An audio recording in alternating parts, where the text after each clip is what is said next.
and welcome to the session. I'm very happy to be your host today. My name is Richard Stiller. I work at the SEA as the guest director.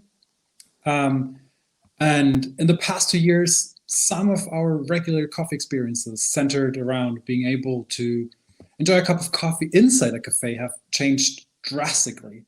Cafes have to pivot to takeaway only, roasters have had to quickly learn how to sell their coffee online, in-person trainings have either stopped altogether or had to move online, and let's not even talk about the in-person events or activities we've all enjoyed so much. Serafina, do you want to start? Sure. My name is Serafina Lugenbull, and I'm from Café Zentrale, which is a company based in Uster, which is close to Zurich, which you might know. We're a family company that has been founded 20 years ago by my father and his wife.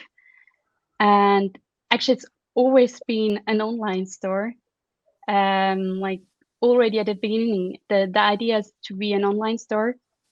And yeah, it still is today. And like 2 years ago, just 2 months before the corona pandemic started, my father asked me if I want to enter the company. And I thought and still think it's a very cool idea to do that. And I also bring some other background than our family had already. I'm having like I had some 2.5 year experience in the audit industry and bring some economics background to the company.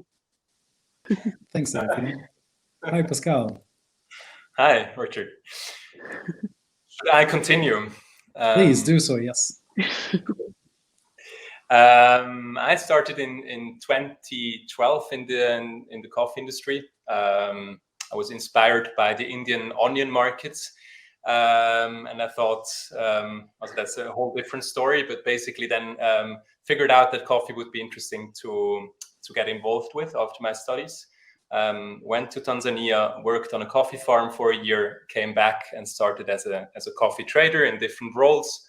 In the end, I was the head of a European specialty desk of vcafe, a relatively large coffee trading house, and then decided to discover kind of the last mile of the value chain, of the so interesting and complex value chain, and joined vcafe. Vcafe is, we are now 11 years old. It all started in a super tiny town outside of Zurich as basically a little coffee shop roaster. And then we started our first coffee shop in Zurich in 2014. The idea was to have a proper coffee shop, but then basically the government told us, hey, you need to have a toilet, otherwise no coffee shop. There was no toilets, so the only solution was to open the window and serve coffee to go. And that became kind of the cornerstone of our business model, I would say, is high quality specialty coffee to go. In the meantime, we have opened 11 shops in Zurich, Basel, and still Eglisau, this small town outside of Zurich. And when I joined in 2019, one of my first tasks was to also look into different channels, from grocery to online shop, etc. I think we will talk about it. And that was kind of interesting timing, because then suddenly that became much more important in the beginning of 2020. And today I'm looking still after retail, so the other channels, as well as green coffee sourcing, our roastery, and sustainability. Yeah, cool, thank you. It's really good to have you on the panel. I'm very excited about our conversation around customer expectations, right? How the title mentioned. I'm not sure how much of my little intro got transmitted, but what I'm really keen on is also the different approaches and different techniques you used in the last 2 years, right? I think to start with, because we will have a lot of audience that is not based in Switzerland, I'd love to hear from you your take on what is interesting about the Swiss coffee market, or what makes it different to maybe neighboring countries. Serafina, do you want to start? Sure. Like the Swiss coffee market is quite large. We're a small country, but the coffee segment or branch makes like 1% of the GDP of Switzerland. Like the global trades of coffee are 60 to 70% in Switzerland. So coffee is really important in Switzerland, and not only trading of coffee but also roasting. We have a lot of large roasters, like for sure you know Nespresso and all the Nestle brands. So they're all based in Switzerland. And you also have, for example, Delica, which belongs to the Migros supermarket chain. So quite a lot of roasters. And maybe something to add as well is the coffee machines. We have the fully automatic coffee machine that has been invented in Switzerland. The Solis coffee machine in the 80s. And so the fully automatic coffee machine is also important for what kind of coffee the Swiss drink. So you know, maybe the café crème, which is done by the fully automatic coffee machine. Yeah, I probably would add that, I mean, you're right, it's a large market, but in the end we are 7.5, 8 million people. So it's 10 times less than, for example, Germany to the north. And at the same time, we have 3 main languages. So there is a French part, an Italian part, the German part, of course. So I think there is a relatively, now talking about the consumer market, a relatively high level of fragmentation. Not sure if that is one of the reasons, but I would say mainly we have, apart from the big national or multinational players that Serafina already mentioned, lots of regional players in the market, and more like talking more about specialty coffee. I think we recently, in the last 10, 15 years, we have seen those traditional players developing new specialty programs and kind of discovering or looking into these new markets which basically opened up. And what for me, one of the key, obviously for us being mainly a coffee shop business, it's also quite stunning how recently people kind of started going out for coffee. So we always had coffee houses or coffee shops, but like very traditional ones, not with the tradition of Vienna, but still, like people were sitting around sipping on a really bad cup of coffee. And then, in 2000, Starbucks came, and that was kind of I remember everyone saying that they will not survive. They survived. But in the meantime, lots of more independent coffee shops obviously opened. And recently, really, this trend towards takeaway has been quite important. I think we are offering, Zurich is, as you hopefully know, relatively clean. There is a lake, there is nice public areas. So it's kind of, it's actually cool to have a coffee, an open air coffee, without having kind of the restrictions of a coffee shop. You don't need to behave in a certain way. You just enjoy your cup of coffee the way you like. Thank you for your insights. I think then the last thing I got was also there's maybe some influence also from like this Italian approach, or like this Italian coffee, Serafina, what you mentioned, right? Is that also something that is, you would say from a customer experience point of view, that's what they would look for? Yeah, definitely. Like they're like having had like vacations in Italy where they had first time a good espresso, and that's what they recall to be a good coffee. So they're looking for the same experience in Switzerland, and that's normally how people would find Café Centrale in the internet when they're looking for an Italian coffee. And it's like a way that they enter into this world, but it hasn't to be at the end, maybe they discover also new coffees, and maybe it's from a specialty coffee roaster in Switzerland. Mhm. Does that resonate with you, Pascal? Would you also say that people look for this Italian holiday, almost like revival when sipping on a coffee? Yeah, absolutely. Yeah. I think it's one of our key challenges, is how we want as a company, how we want to respond to that. Because it's obviously a demand, it's an expectation to a certain extent, and especially if you're talking of kind of introducing a broader audience to specialty or mainstream plus coffees, however you want to call it, then you need to have an answer to that particular question. So you will automatically talk about Robustas and or a way. Yeah, basically still acidity is, for example, still very difficult. As Serafina explained, kind of these whole bean machines are also widely used in private homes. And obviously there are certain things certain parameters that you can influence, but in the end of the day, it's basically one size fits every extraction kind of solution, which obviously from our point of view, it makes it very challenging to sell, let's say, challenging or more sophisticated coffees. Yeah. And people also like the crema in the coffee, which is done by the Robusta, and that's also something they really like. Just the visual part of drinking coffee. Yeah. How did this customer expectation change in the last year? Did it change? Were people looking even more for this Italian holiday? Or how did the pandemic affect that customer expectation? I would think they're still looking for the Italian coffee. For speaking for the Caffè Centrale, for our customers, they're still looking for that. But like during the Corona pandemics, a lot of people try to have their homes prettier.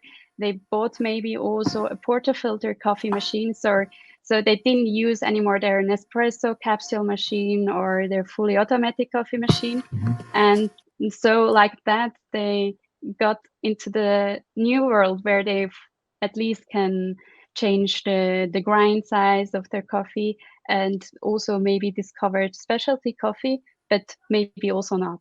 It's just like a possibility that they can enter this world. Yeah, I think on our side it was similar, especially in the beginning. It was very much about kind of comforting coffees. So they had a coffee experience, for example, in a coffee shop, and they just wanted to replicate the same kind of experience at home. So they would go with the easy solution. And then some of them, they started venturing out and trying new things. They obviously we're living in times of YouTube, online barista courses, etc. So they accumulated quite an impressive amount of knowledge, and we do get, like, on just looking at customer service, I'm amazed kind of sometimes at the level of the questions that we are receiving.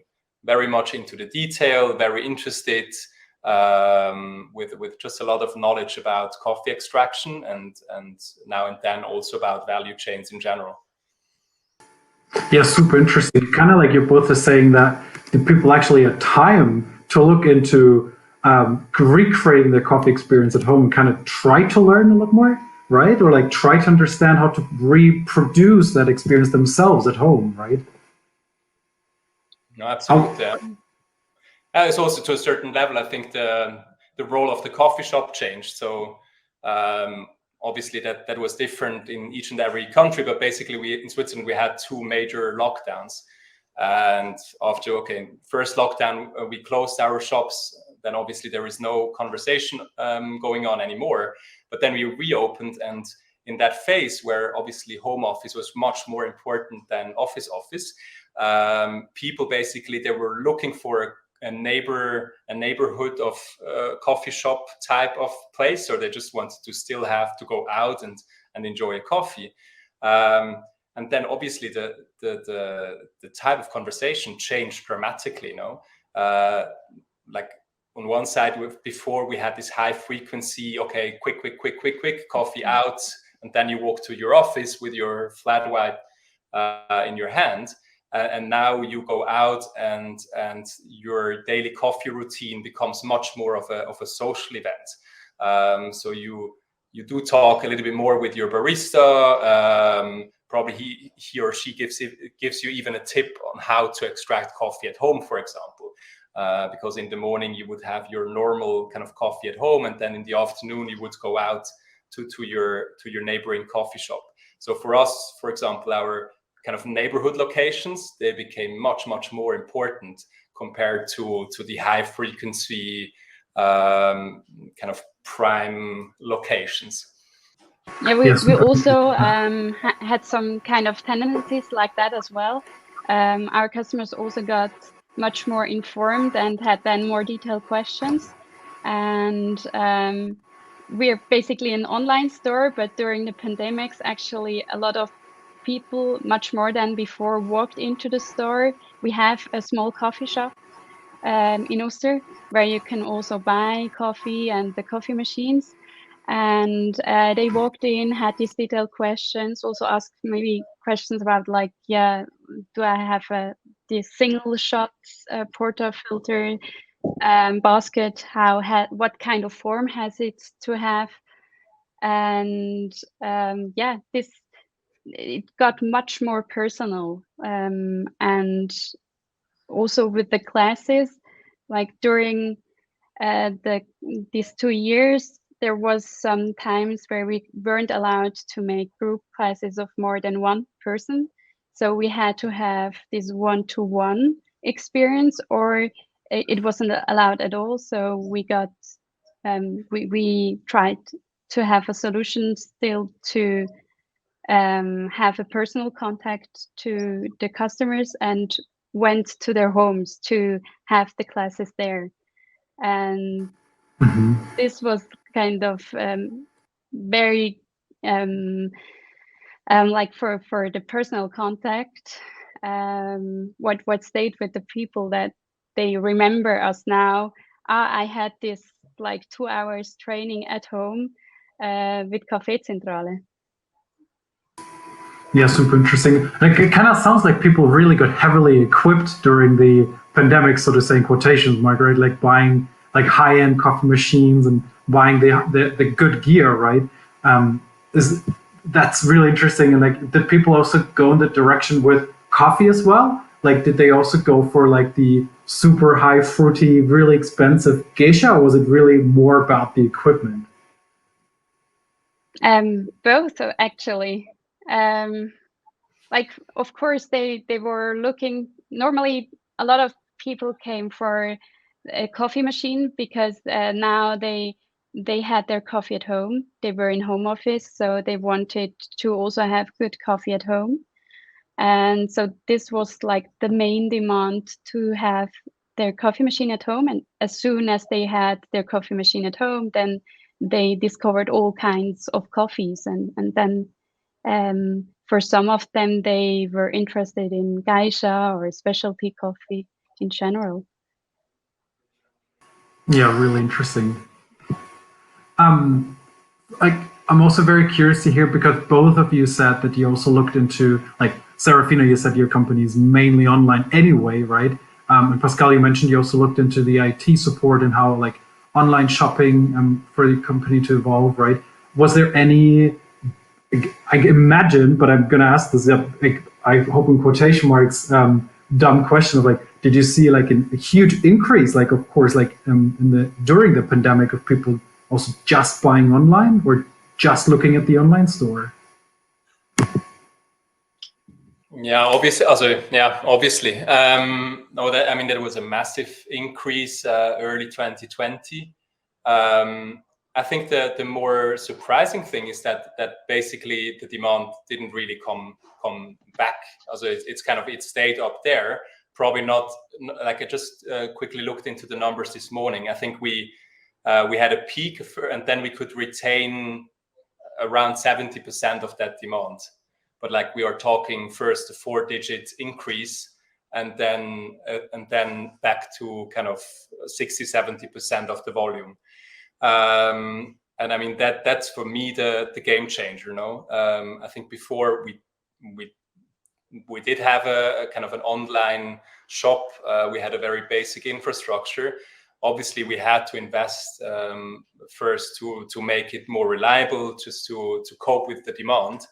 But basically, that investment paid out because we can still use it now, and it's kind of a healthy basis for future growth. I think for us, anyone that was involved in e-commerce knows how complicated and sometimes complex e-commerce can be, because if you're a coffee roaster and you suddenly need to read and kind of do your whatever research on SEO and SAO and content marketing, blah blah blah, that's very demanding, and you also need to have a clear focus. And that I think was the key challenge for us, to decide what is important now. We knew, okay, generally e-commerce is more important, so we need to do something. But basically, where do we allocate our resources, which were obviously still limited, because we didn't just blow up an entire e-commerce business within a few weeks.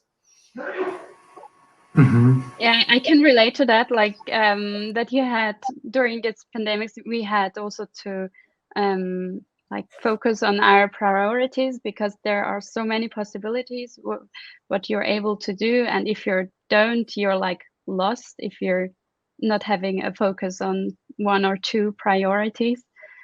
Like we were overrun by the demand of customers. We had like a 40% growth in 2020. Like from one day to the other, we had a lot of customer calls, and at the same time, customers coming into the store.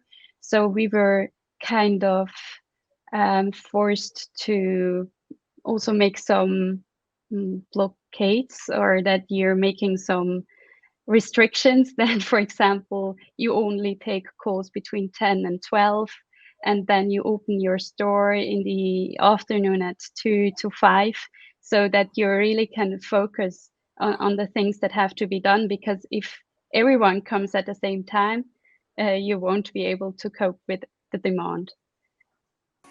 Mm-hmm.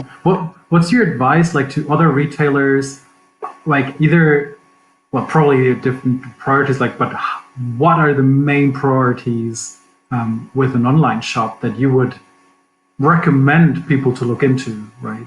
And maybe it's not your two, but maybe it's like a couple of them, but like what are the main things people should have definitely an eye on when opening or upping their game online? Mm. So if you're deciding to build a new online store, it's really important that you think about the ERP and the website, and you have some, how do you say, Schnittstelle? An API, like the connectivity. Yeah, that you connect these two, because the connection between ERP and the website, if you have to program that every time, it's very costly. So you have to think about, if I take this ERP, does it have a good API to the website? And if I want to, for example, change something on the website, do I have to program everything again to connect it to the ERP system? For example, we have an own website that we designed and programmed ourselves, and then we have behind that we have an ERP system, and it's really complicated. If you want to make something new on the website, you have to program it and then connect it to the ERP. So I think if you're thinking about having a new online shop, you definitely have to ask these questions to the provider of these services that you, for the connection of these two systems. Or you go for a directly integrated system where like you have the same provider, like the ERP and the website provider are like from one hand. So now we at the moment, because we have this problem and it takes amount of time to create new articles on the website or to modify them, takes so many hours. We are developing a new website, which is not standardized anymore. We have which is standardized and which is called Shopware, which is a standard shop that is in between the website and the ERP system. Yeah, thanks for sharing. Yeah. Pascal, do you have like any suggestions for people opening as well as Serafina? Yeah, also first point, I think Serafina mentioned the most important point, have a very simple infrastructure that works. That is number one. And then number two would be do whatever you like and do it more. Also don't get taken away by fancy, what I said before, SEO, SAO, blah, blah, blah, blah. Concentrate on what you do best. And I think for most of us, like specialty roasters, it's probably content. That's what we produce every day. You know, we have value chains, we know coffee farmers, we know our customers personally.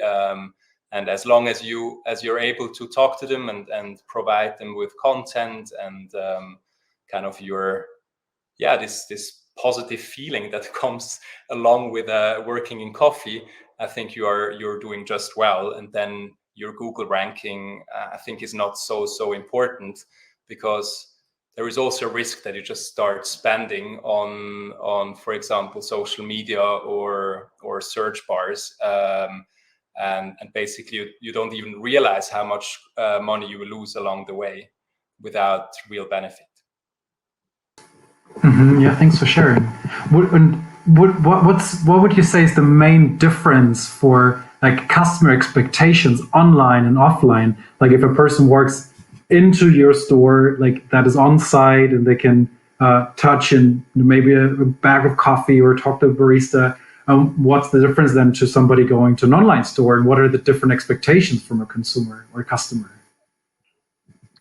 I think you, like for online and offline, it can be the same, but you have some customers that want to buy really quickly. They like repetitionally buy the same thing. So they just want to be quick and find their stuff.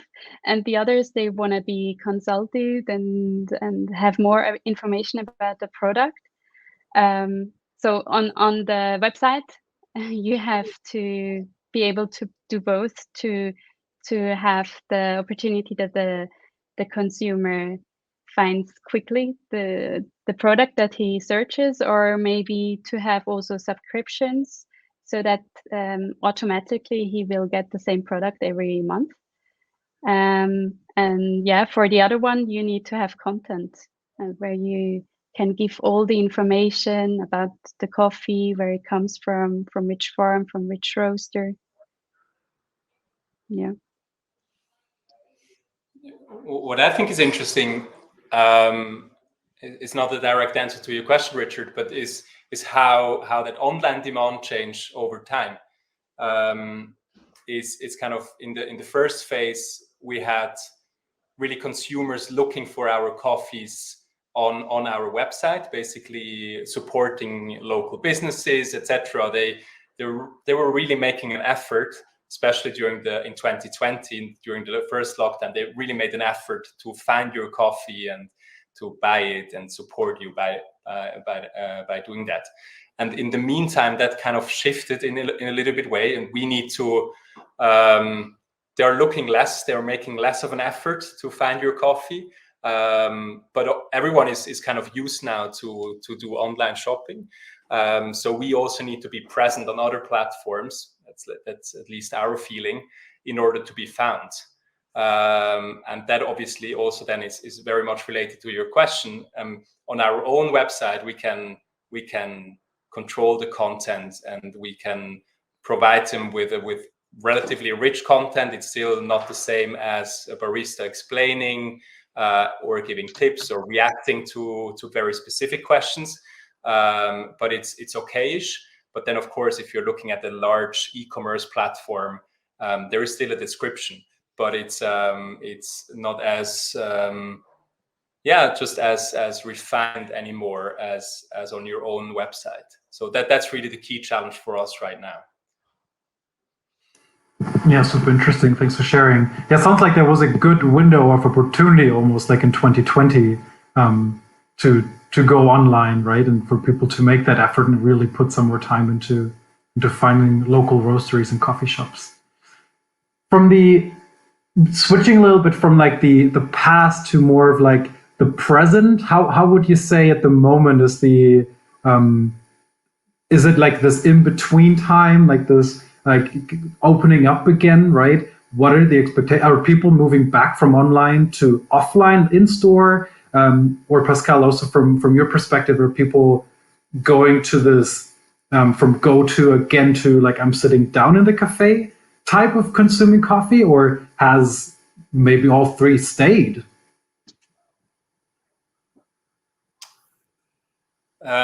Still very early to say, to be honest. I think so far, obviously for us, kind of looking at coffee shops, it was just very unpredictable. That was kind of the key. The volatility was always the challenge. We only have one coffee shop where you actually can sit down. So I'm probably not the right person to talk to about consumer behavior when it comes to sitting down and how long they sit, etc. So our core business is takeaway, as I said. But we do see now, I mean, what we always saw in Switzerland, there were a couple of phases where you had regulations that said, hey, you need to stay at home and then go back to the office. And so it was always a forth and back. And then basically, one interesting thing is also that the public, like obviously the rules changed, but at the same time, also the public perception about the pandemic changed all the time. And along with that perception, also the perception of our barista as well. So, and obviously right now we have kind of a positive dynamic, I would say, so our government decided last Wednesday to open up again, similar to Denmark and Norway, a relatively liberal approach. And now we do see this shift back from the neighborhood coffee shops, as I said before, more towards the central locations where people would normally get out of the train station, for example, on the way to the office. But yeah, it's still too early for me to say kind of in how far, what the impact was when it comes to coffee shop behavior.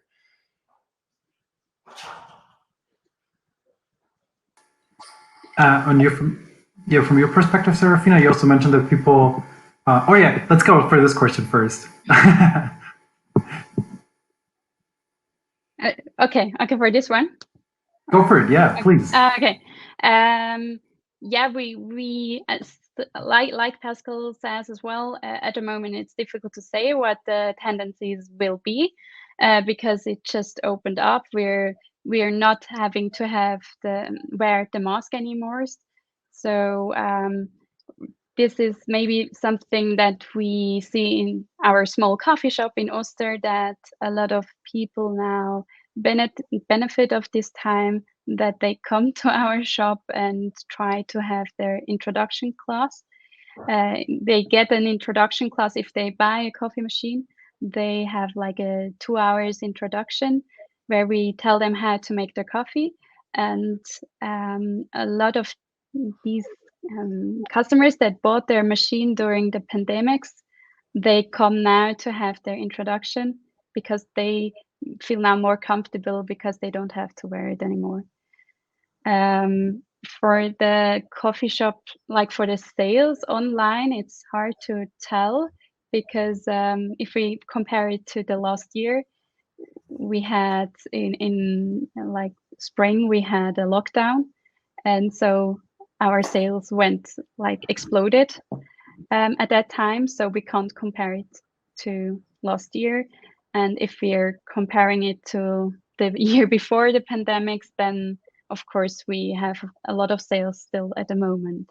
But this can change when the big companies would decide that now their employees have to go back to the office and not work from home office anymore. Maybe then we see an impact with us. Yeah, Because that makes a lot. Yeah. I mean, if I quickly can add here, I mean, what I think it will be super interesting now in the coming weeks and months is the question how coffee will be consumed in offices. I mean, you might know that we have kind of a program where we offer customized or like coffee solutions for offices and corporations.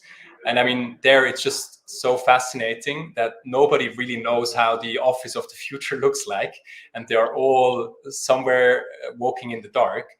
And it's so cool to be part of that development. So basically, if you talk now to an interior designer, if you talk to researchers at university who are looking into organizations and how people behave, then I think it's really now kind of we can shape or we can try to support kind of a sustainable change in how coffee is consumed in offices.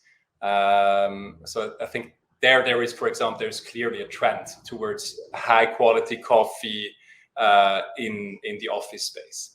Because just people, as we said before, now everyone had the barista course at home, has fancy gear, and they don't accept anymore that very average quality in their workspace. It's just gone. So companies need to move now. Yeah, that's a really interesting take on like the next few months, right? When people go back to offices or like depending on the rules and regulations, right? What impact that had of like people buying high fancy machines, and then on their coffee consumption in the office and their expectations, right? Yeah, super interesting. Yeah, especially you need to give them an incentive to actually come back, no? You need to offer something now. Like previously, it was just everyone had to go to the office. That was the basic rule, no questions asked. And now you might choose your employer based on how often you can work from home, for example. So if you're in a hybrid model, for those 2 days, you need to offer a few perks to your employees. Oh, nice. And you're just getting your thought process behind this. So basically you're saying that specialty coffee could be one of these incentives, right? For employers to actually create a space or like a coffee corner that is attractive and like almost like as a plus benefit on the contract, right? We have nice coffee in the office. Big time, yeah, because alcohol is not really a topic in an office. So I mean, that would True. be the only and smoking is also out. So coffee is one, like together with tea is the topic that unites everyone. It has a very positive perception by everyone, and that's really not even talking about all those sustainability commitments that many large corporations have given, which also those commitments also put a little bit of pressure on them to not serve just the cheapest and the cheapest coffee that is around. Mm-hmm. Yeah, super interesting. Just thought that there was a question from the audience as well, like mentioning that there's a legacy of relatively high coffee quality in Switzerland, and how does, I guess this relates to what you just talked about also, of people having their own machines or like the office upping their game. How does that affect, or would you say, would it affect the coffee market in Switzerland? Or is that more of like a niche, we're upping our game in the office, and that's like a kind of like a smaller segment that's like a benefit add to an employer, but doesn't really affect the coffee market on a bigger scheme, on a bigger scale? Yeah, I think we would need to talk a little bit about what relatively high coffee quality means. I mean, I would agree. I mean, it was relatively high compared. Yeah, the question is to compare to what, but generally, I don't. I think actually, like in markets where the average quality was much lower, those markets, for those markets, it was almost easier to build up a substantial specialty scene or market, because basically people were just so fed up with the quality of the coffee that they wanted to have something different. Here in Switzerland, indeed, kind of the lowest quality coffee was still okayish. You could still drink it.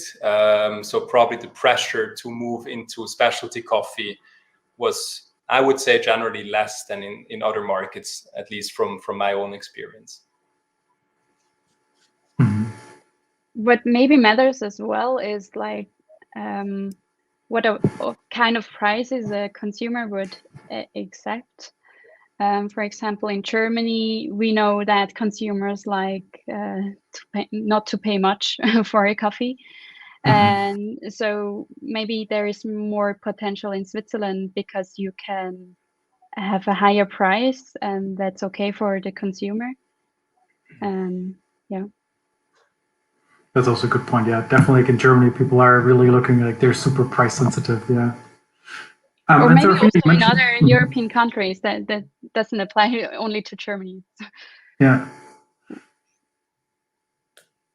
Serafina, you also mentioned something really interesting that stuck with me because we got talking a little bit about sounded like this was like your next big step, Pascal, like in the office movement. And Serafina, for you, it sounded really like the people bought the machines and got the training, went home with the machine, did a lot of trial and error, and coming back now, almost like to getting even more education. Is that something you would predict in the next few months as an interesting opportunity for yourself and your business to see helping people basically upping their game or staying on a relatively high level on their coffee machines at home?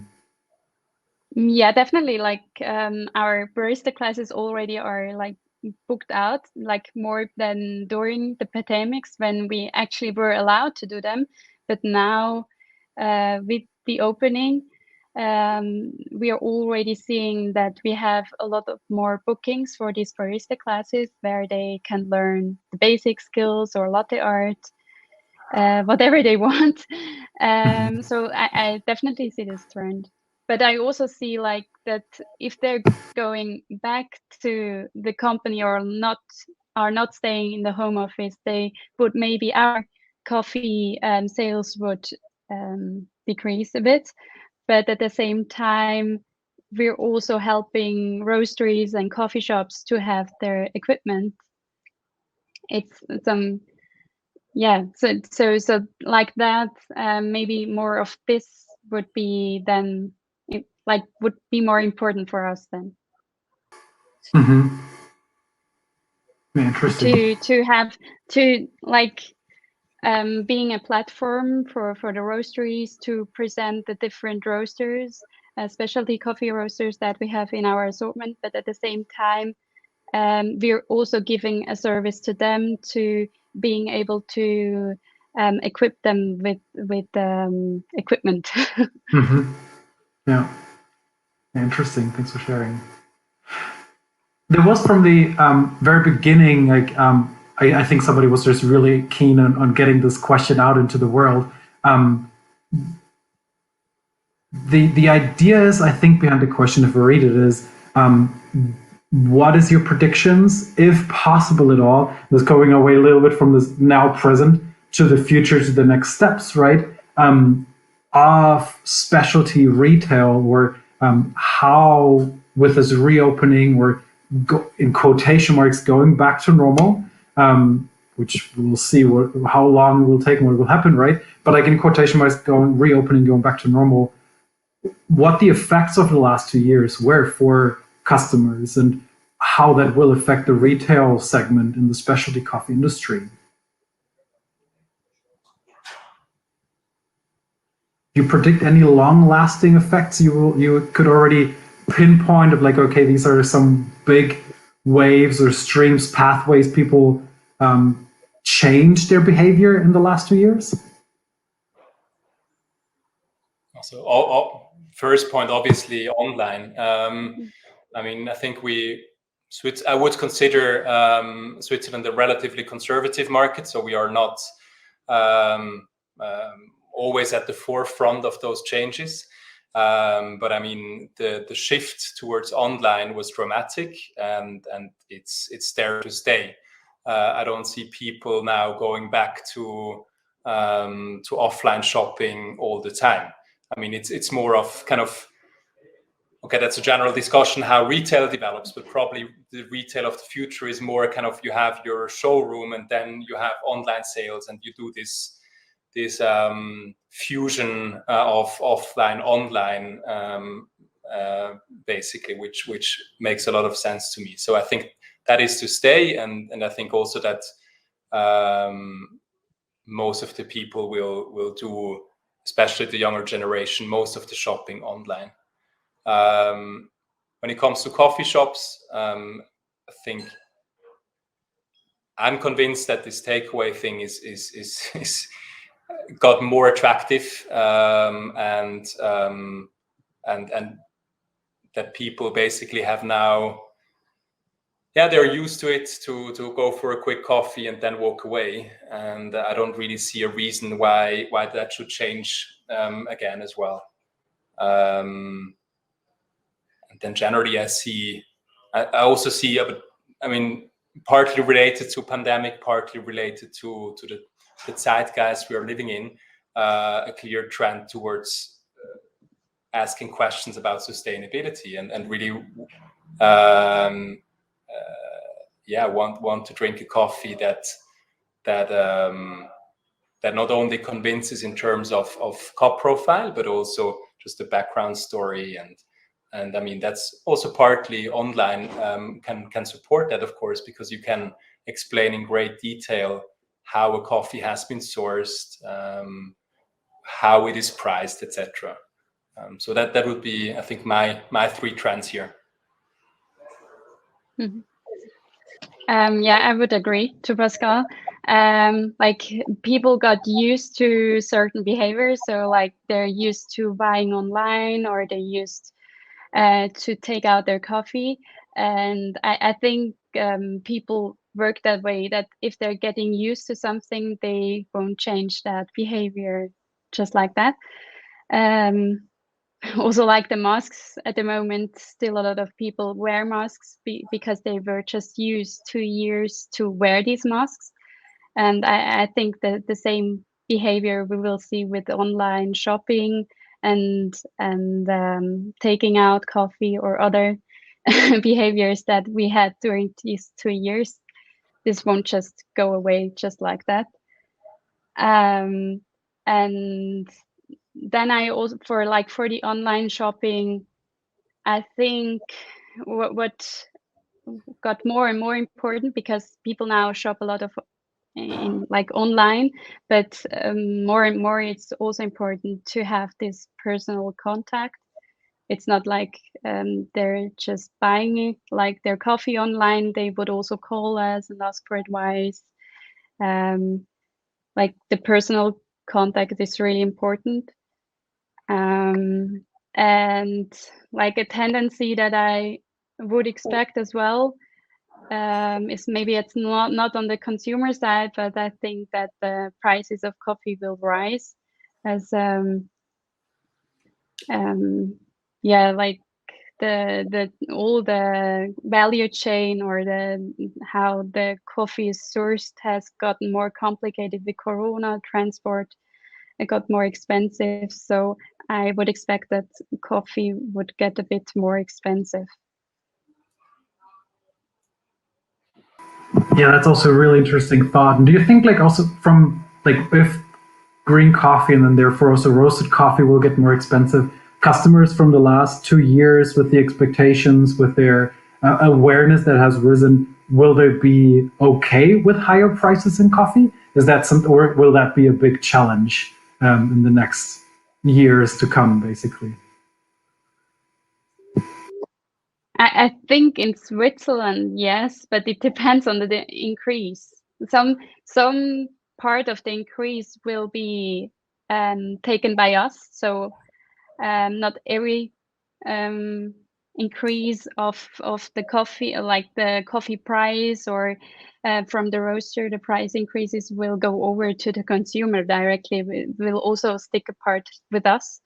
And I think in Switzerland, the consumers will still be ready to pay a bit more for their coffee.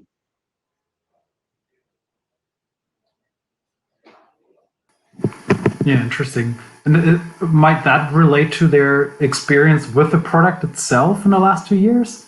With what you mentioned before, like people using at-home machines, grinders, like really seeing and touching and getting like in contact with the product? Like, what is the question? Like that this is more important, or that The people get the or more of the quality, or like have a better relationship to the product because they were dealing a lot more with it itself at home. Do you think that's why people are okay taking a higher price for coffee or for higher quality coffee? maybe, yeah, it's difficult to say, but I think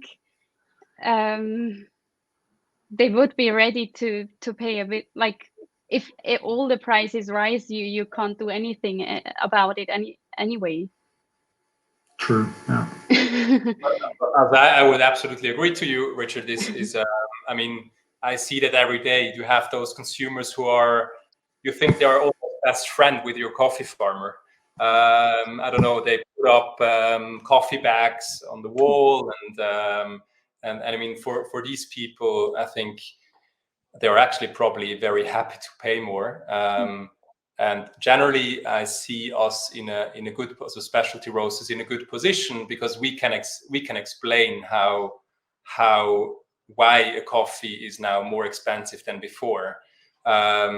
So we have that personal relationship towards the consumer, but we at the same time also have a personal relationship to the farmer. So then it's relatively easy to explain those trends or those cost drivers. I can write an email to my consumers tomorrow, and they can talk about picking costs in Guatemala going up by 30%, for example, and people will, on average, will understand. And I think I see, let's say, in a more mainstream commodity type of value chain, such communication is much more difficult because there you can talk about, it's not really sexy. Nobody will understand if you start talking about New York market going up, or I don't know, whatever, kind of differentials weakening or blah blah blah. That's not very cool emotional content. So in a way, I think I'm actually quite happy with the recent price developments. As long as the money arrives with the farmer and the farmers, and that's the big problem. For example, the input costs go up dramatically, and they also see inflation, etc. But that's a whole different topic for, I think, another panel discussion. Yeah, true. Thanks for sharing. And I think just looking at the time, just as a closing question from a maybe a personal but also business perspective, what are you most excited about this year? To end on a high note with some, what is your most loved project you're working on at the moment, or you're looking into for this year? I'm looking really forward actually to have direct contact again with our customers, to have them in, to have normal barista classes without restrictions. And also I'm really looking forward to our new website, which makes our lives more easy. And yeah.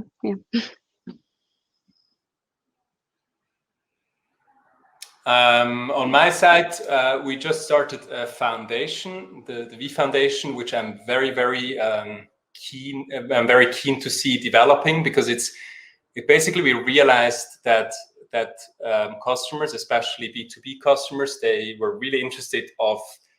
Also, people were approaching me and saying, "Hey, what can we do more?" And not only buy coffee beans from you guys. So we started kind of an independent platform called the V Foundation, which now gives our customers the possibility to engage beyond buying coffee beans, and kind of taking advantage of those established value chains, which I really find fantastic. And very looking forward to develop more projects on that platform. Yeah, super interesting. Thank you so much, Serafina, and thank you, Pascal, for joining us, for joining the Retail Summit, for talking and sharing your thoughts, your ideas, your approaches on customer expectations and changing expectations. Thank you so much for joining us. It's been a massive pleasure, and talk to you very, very soon, hopefully in person then. Thank you. Thank you very much. Bye-bye. Bye. Cheers.